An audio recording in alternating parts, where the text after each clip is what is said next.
In Cape Verde, Adventists mobilize aid after floods. In Colombia, cyclists travel 700 kilometers to bring health and solidarity to remote communities. Youth spread love in a large service initiative in Sarajevo, Bosnia. The president in Ghana requests partnership with the Adventist Church in areas such as health, education, and agribusiness. And also in this edition, the social experiment that revealed the impact of digital violence on teenagers. Watch these stories and more now on ANN.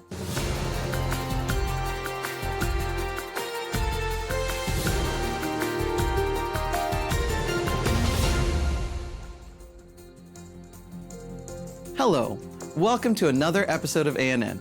Our first story begins in Colombia, where cycling has ceased to be just a sport and has become a mission. Across the region, cyclists have been sharing hope with those they encounter.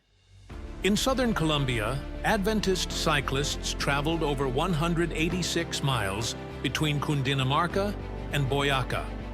Challenging terrain, icy roads, and steep climbs marked the riding initiative called Hope on Wheels. The event organizer and health director of the South Colombian Union of Seventh-day Adventists, Leonel Preciado, said that cycling opened new doors in local communities and showed that sport and solidarity can change lives. In each city, residents were greeted by the cyclists who also shared evangelistic literature with those they encountered. The rider distributed over 2,000 pamphlets. We just wrapped up the cruise, a beautiful and fascinating experience here in Colombia. A cold wasteland surrounds us, but our wonderful sisters from the Aquitania Seventh-day Adventist Church welcomed us with a delicious potato and egg soup. It was just what we needed to recharge, warm up, and keep going, as we still have miles to cover before we reach Sogamoso. Jason Camargo, a former professional cyclist and now a youth leader, emphasized that many confuse the group with a competition. But he shares that Hope on Wheels is a movement of faith open to anyone. The initiative is also transcending borders, as Gabriel Diaz, a Colombian who now works in Spain, participated in the ride and hopes that the experience can inspire similar initiatives globally. Esperanza sobre ruedas! Days later, another journey took place in northern Colombia. Riders cycled over 236 miles from Valledupar to Barranquilla in 4 stages along the Atlantic coast. The I Want to Live Healthy ride brought together 70 cyclists, including families, pastors, and even a former professional World Tour cyclist. Javier Miranda, health director at the Atlantic Colombian Conference, accompanied the group and emphasized, cycling is not just a sport, but a tool for living a holistic health, body, mind, and spirit. The cyclists provided food and hygiene kits to more than 250 families during their ride. Riders shared that the support of local residents, who offered water and encouragement, turned the route into a great celebration of the community. The event also received support from former cyclist winner Anacona, which added even more visibility to the event. From the cold mountains of Boyacá to the warmth of the Atlantic coast, 2 regions, 1 mission. Cycling, a national passion in Colombia, is becoming a bridge of faith, health, and transformation.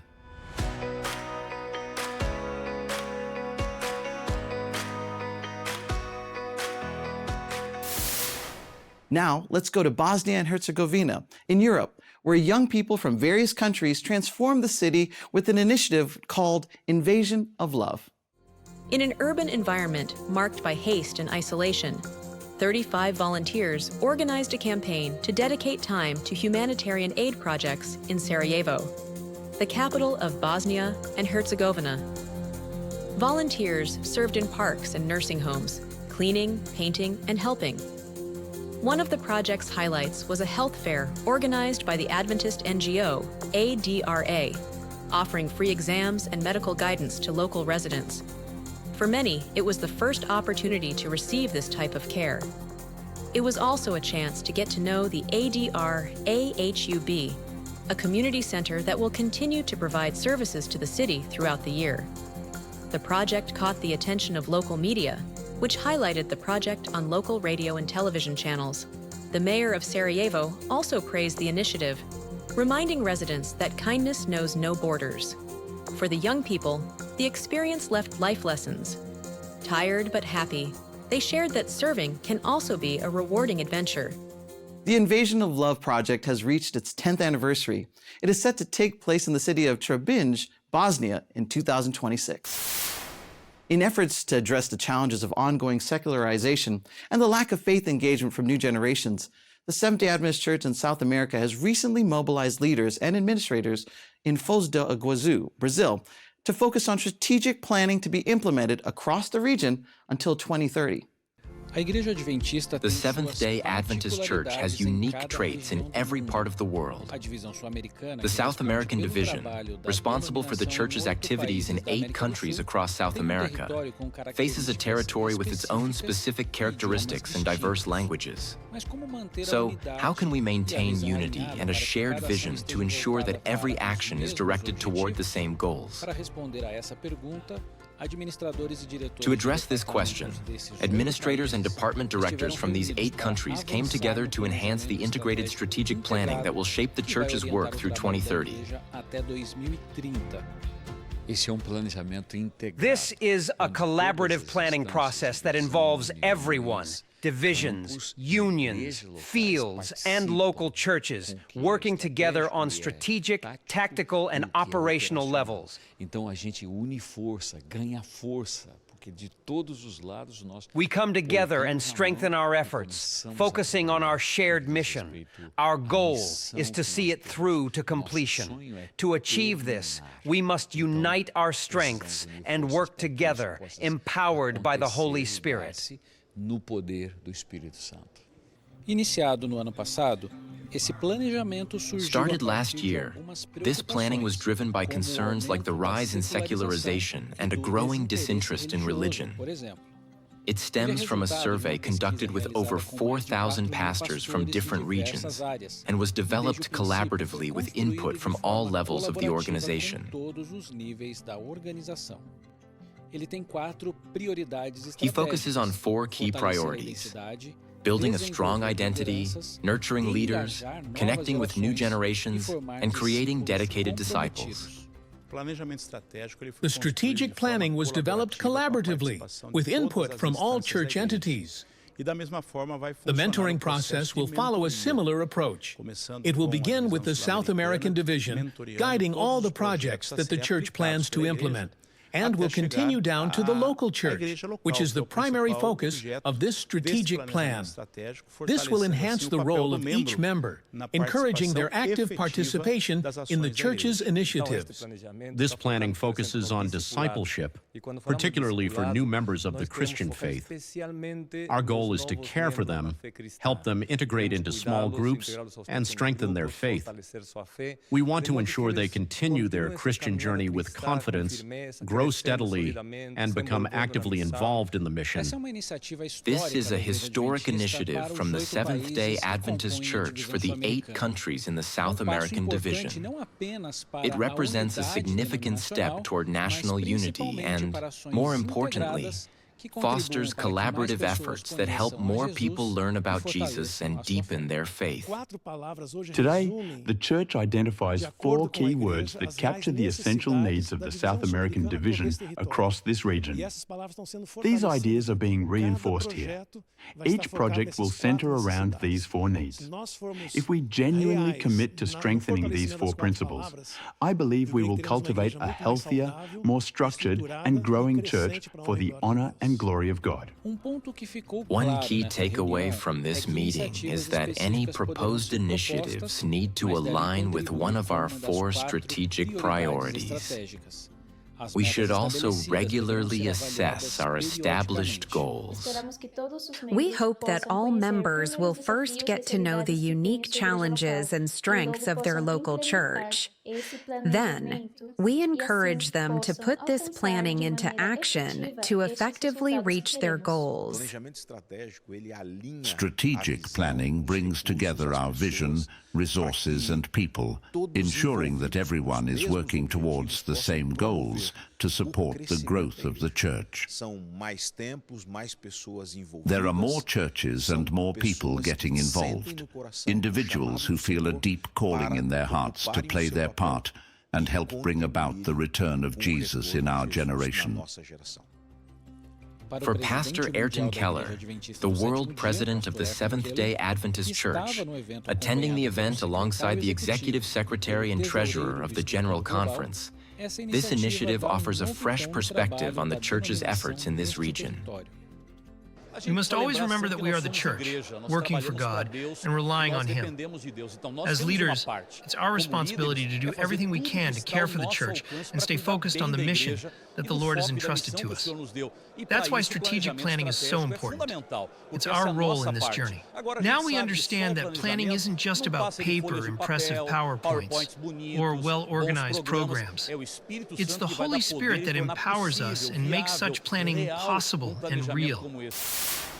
In another story, Ghana's president has requested partnership from the Adventist Church in strategic areas for the development of the country. In a meeting in Accra, the capital of Ghana, President John Dramani Mahama requested that the Adventist Church be a partner in some of the country's strategic areas. These include health, education, especially technical and vocational training, and also in agribusiness. The Adventist delegation present at the meeting assured support. The Adventist Church's humanitarian arm, ADRA, and the Adventist Health Service in Ghana will be collaborating in providing said support. The Adventist Church in Ghana has maintained a long partnership with the government in efforts to reduce poverty and improve future of the country. After waiting 60 years, Adventists in the Philippines celebrate as access to higher education grows in Palawan, one of the country's most isolated provinces. In a recent inauguration, the Adventist College of Palawan has opened a new phase in the municipality of Nara and is now providing 3 new courses: theology, early childhood education, and social work. The 56-hectare campus already has a library, auditorium, and new classrooms. The inauguration brought together regional authorities, religious leaders, and students, and honored the American couple, Edward and Ruth Mackenzie, who were key donors for the project. The college's new educational center was named after them. The inauguration brings an economic and social impact to the region. Previously, students had to travel nearly 500 miles to Manila, the capital of the Philippines. Now, they can study without leaving the province, boosting the local economy and avoiding the displacement of students far from the city where their families live. The institution is also providing opportunities for students from various religious backgrounds to learn more about the Adventist faith. In Palawan, about 10% of the population is Muslim. The institution already welcomes young people from this community, alongside Adventists and Catholics. The Philippines is a predominantly Christian country. Teenagers at an Adventist school in Brazil participated in a social experiment that revealed the impact of digital violence. The activity demonstrated how offensive comments on social media can generate shock, outrage, and even tears. The initiative End It Now is part of an awareness campaign led by the Seventh-day Adventist Church in South America. The project draws attention to the risks of the online world and the need to combat all forms of violence. Let's take a look. What is this? Is it for reading? It seemed a bit harsh and offensive. I'm shaking. Oh no.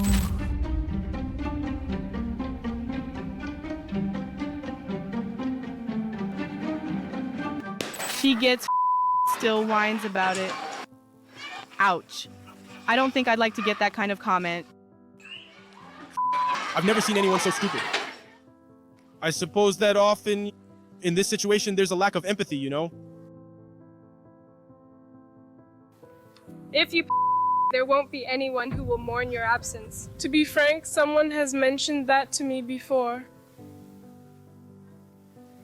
And it was a hard time, and the person is unaware of the things we go through. She really is saying that to someone without thinking about the impact it could have on that person. It's inhumane. You're such a loser and nobody likes you.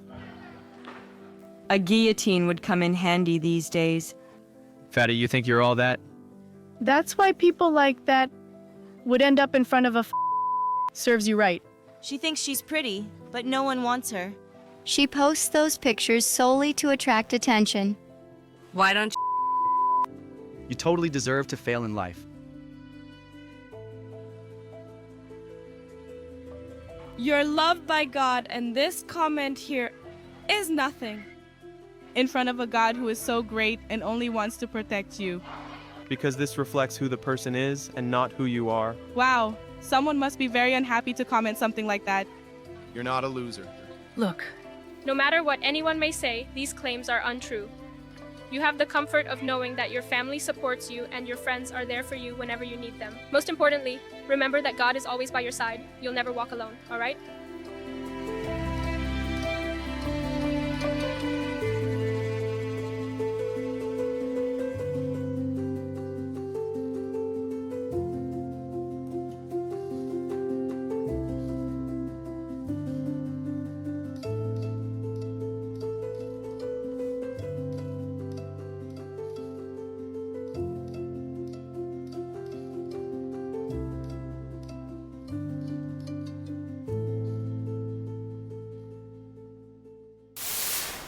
From South America, we go to the heart of Central America. In Panama, the Seventh-day Adventist Church inaugurated its 7th radio station.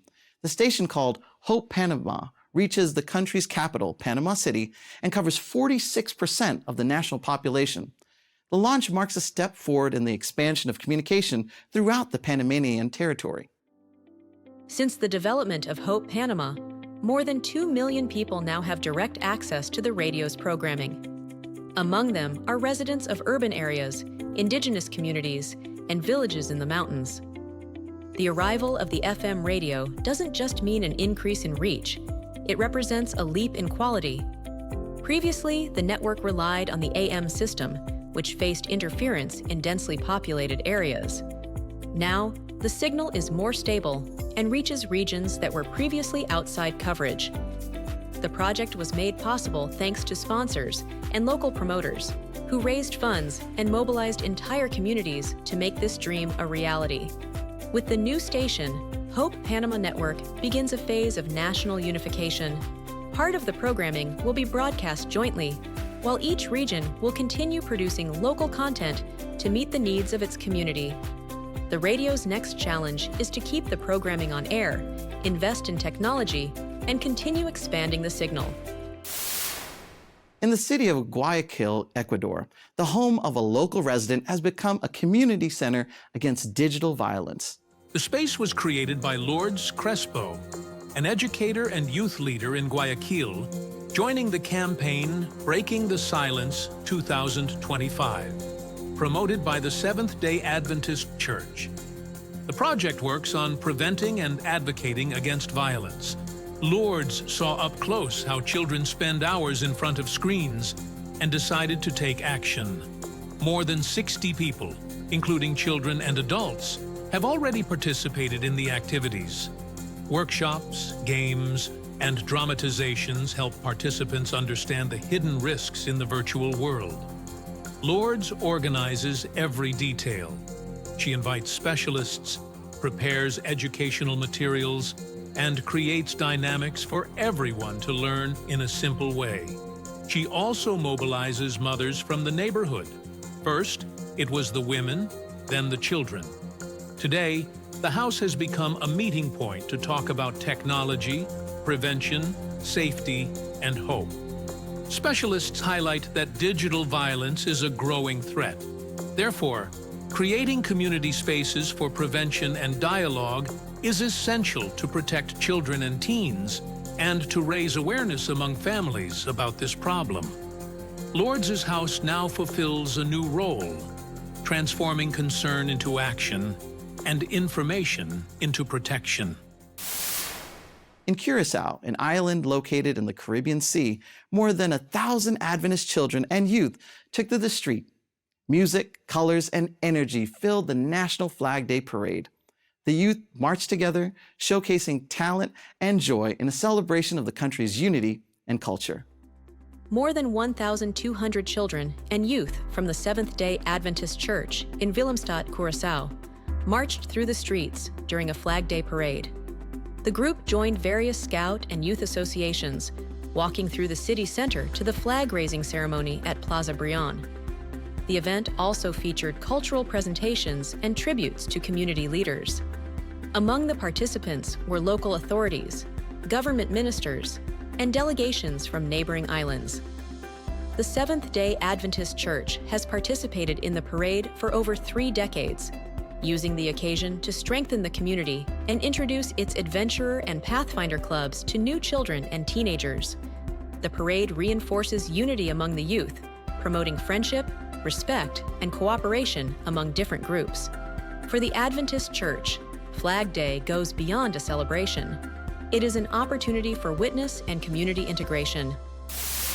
In Cape Verde, heavy rains and historic floods hit the islands of São Vincent and Santa Antão, causing losses and displacing communities. A support mission gathered dozens of volunteers to provide assistance to those affected. In Cape Verde, solidarity took shape on the island of São Vicente as 30 volunteers from various islands came together in a humanitarian effort that lasted 15 days. They assisted in cleaning, reconstruction, and supporting around 70 people impacted by recent flooding. The initiative was carried out in partnership with local authorities, while ADRA organized a donation campaign to expand the assistance. The action brought relief to communities affected by one of the strongest storms in recent years. In Tanzania, Remy, a young woman from the Maasai tribe, always loved to sing. She lived alone in a town far away from her community and found a local radio station where songs and messages marked the beginning of a new phase in her life. Let's listen to this exciting story. Music has a unique way of ministering to the soul. It uplifts hearts and draws people to our Savior. Meet Remy, a young woman who developed a passion to sing as a young child. She's a beloved member of her church choir, and she praises God for His miraculous leading in her life. From a very young age, I always loved to sing. Being raised in the Maasai culture, it is not customary for women to receive a formal education. Most cannot read or write, and this is why the radio is so important in these remote areas. But by God's grace, I was chosen to be given an education at a private school. She faithfully studied hard and graduated. Then she was chosen by the government to teach in a nearby secondary school. This is when her journey to know Christ began. I was new in town, and I felt very alone. For company, she turned on her radio and found that there was only one channel that came in clear. It was Adventist World Radio. This station gave me comfort, and I enjoyed hearing the songs. A few days later, at the end of a radio program, a beautiful song filled the air. It deeply touched her, and she began to sing along. As I listened, I had to know which choir sang, so I could join them in the church they attended. As the days passed, she never once heard the name of that choir, yet always enjoyed listening to their music. It was at this time that she made the decision to move to another province, hundreds of miles away. Only days after arriving, while looking for a place to live, she met a young man who was familiar with the area. I asked him if he could help, and he said he would be available that very day. He had plans for that evening, but would be happy to help me till then. Since he had just finished work, he needed to return home to drop off his tools. As they arrived at his house, he played a DVD for her to watch while he put away his things. But then, she was surprised by what happened next. The DVD played the very song I had come to love on the radio. Immediately, she raced to ask him, what is the name of this choir, and where is their church? To her surprise, he replied, it is here, in this very city, and I am one of their singers. In fact, he was headed to church that very evening for choir practice. Remy begged to go with him. She could not believe what was happening. As they walked into the church, she recognized the familiar sound that warmed her heart for so long. A beautiful smile spread across her face as she was fully immersed in that moment. She quietly started to sing along. Many of the choir members noticed her singing and invited her to join in with them. I felt peace, love, and joy. After studying, she was soon baptized and joined the Seventh-day Adventist Church. I thank God for His direction and for AWR for turning my life to Jesus. These were this week's news stories. Find more stories of people who are making a difference in the world at www.adventist.news and learn more about the Seventh-day Adventist Church at www.adventist.org. We'll see you again next week. Take care.